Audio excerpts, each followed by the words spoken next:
Hello and welcome to this Norton College video blog on how we can make feedback stick. So remember the 1980s. The 1980s famous for big hair and cheesy music, but also for feedback that was really rather a lot more simple. A few ticks, a few comments, good boy, well done, thanks for your work, no reflection time whatsoever, no purple penning, feedback in red. So we know that feedback has moved on. And at times feedback has got a little bit crazy. There's been so much emphasis on feedback that the teacher are expected to write so much. So there's a balance, and this video blog is all about how feedback can have impact. And we know that feedback does have impact. This is from the Sutton Trust that shows just how much impact feedback can have compared to lots of other teaching and learning strategies. So it is really important that we're looking at really great feedback and how it can have impact in the classroom. And we need to remember there's a huge time investment in feedback. So if we're going to put that effort into marking a set of books on a Sunday afternoon, spending 2-3 hours marking that set of books, we want to make sure that it has impact. John Hattie talked about how he estimated that 70% of feedback may not be received. So if you're marking a set of 30 books, then that means that 21 of those students may not actually learn anything as a result of your feedback, and that's really depressing. So we need to rethink feedback. We need to think about how we can make it stick. And we need to remember that feedback is more than just taking a set of books home at the weekend. Feedback, it needs to be live, it needs to be ongoing, it needs to happen in every single lesson. And not all feedback is written. Some of the best feedback that we can give to students is when we have those one-on-one conversations or we talk to small groups of students. That can really help move students on and really have great impact. So I'm going to share with you 8 top tips to make feedback stick in the classroom and just get us all thinking about how we can make feedback stick and really have a positive impact in the classroom. So the first top tip is about whole class feedback. There's been a lot of talk about this online in social media forums like Twitter, for example. But whole class feedback is very much about when you, for example, mark a test that the students have done, that you are making a note, whether it's on a PowerPoint or on a sheet of paper, you're making a note of some of the key things that students do. Because when students make mistakes on assessments, they all tend to do things that are fairly similar.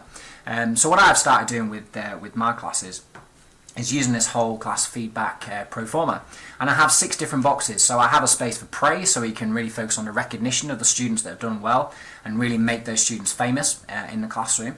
I have a space where I put common spellings that have been misspelt, so that students can really focus on some of those key words. That's especially important with the SPAG marks in history. A space for literacy focus, a space where I can reteach and almost remind myself to reteach some common misconceptions. It might be that I might have taught something wrong, for example, I might not have explained it very well, so I know I need to reteach that. Then I focus on the what went well and also some of the even better ifs. From that, I may then produce some other feedback points around specific questions, but that really helps me to make reflection time impactful. And although it takes a little bit of time to put that together, in reality what I'm doing is I'm planning the first part of my next lesson.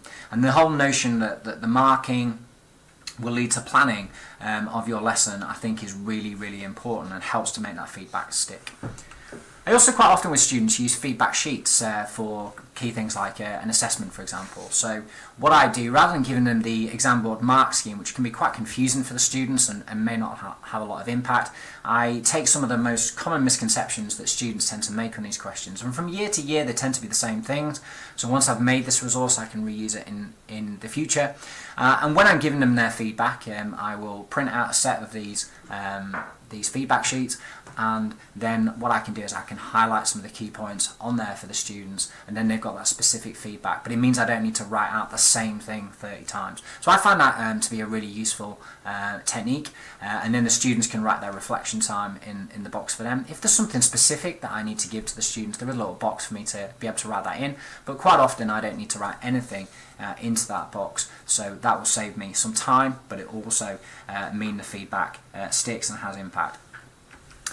I think personalised feedback is really, really important. So I think that making sure that we use the students' names when we're talking to them, making sure that we can use the student names on their actual work as well, I think is really, really important. I think when the students receive that feedback, it just feels a little bit more personal to them, and they're more likely to take that feedback on board. A very small tweak, but one I think that can have real value. High expectations is really important as well. Quite often, sometimes we take in students' work which we know is not their best work, and if we're marking work that isn't their best work, then all we're really going to be able to tell them is that they should have worked harder on that, and they need to work harder on that in the future. And the students invariably know that. If they've completed the homework or piece of work on the bus in 5 minutes' time, they know they should have tried harder. So actually, it's better sometimes to not mark their work and actually hand it back and say, I'm sorry, this is substandard. If it's not your best work, it's not finished. So those high expectations are really, really important to be prepared to say to the students, look, actually, you need to have another go at this, you need to redraft this piece of work, and I'm happy to help you if that would be useful.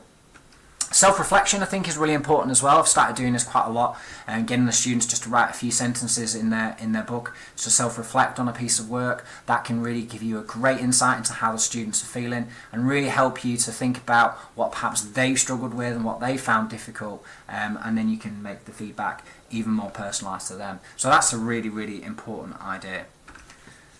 In terms of model answers, we talk about model answers a lot when we give feedback, and we know that students need to often see an example in order to be successful. But I find sometimes when the teacher writes the model answer, it can seem as though it's a bit unattainable, unachievable for the students. They might think, well, I could never write something like that. And it's a little bit more authentic when we use real student example answers.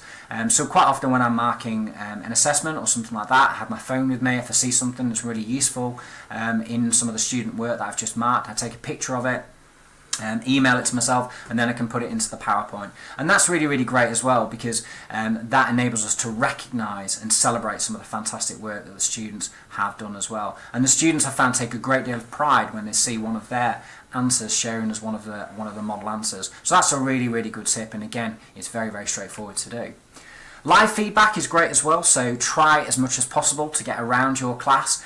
Take a green pen with you as you march around your classroom, correct things there, have those conversations with students. Remember, any discussion you have with students in a class is feedback, and that is often, I find, some of the most valuable feedback that we can give students. And plus, it's a real bonus when you take in their work and you come across some work that you've already marked in class. It makes you feel a lot better when you're going through that set of books.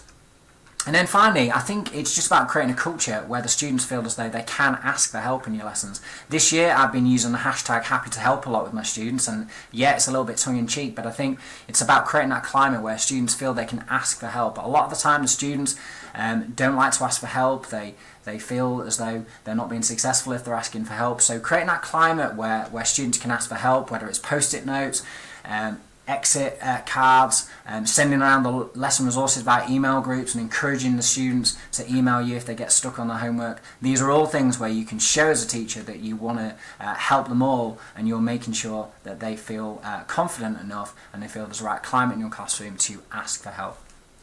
So I hope you've enjoyed that video blog. Thank you very much for watching. We're going to pick up some more discussions about how we can make feedback stick. But thank you very much for your time. Bye bye.